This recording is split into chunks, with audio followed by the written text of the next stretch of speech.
To request a refund from AutoDS, follow these steps to ensure a smooth process. Review AutoDS refund policy.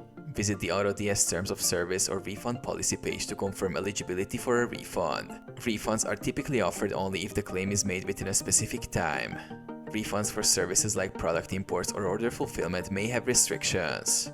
Contact AutoDS support. Go to the AutoDS website and log into your account.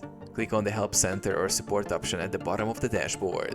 Submit a ticket explaining your refund request. Include your subscription type, the reason for cancellation or refund request, proof of any issues.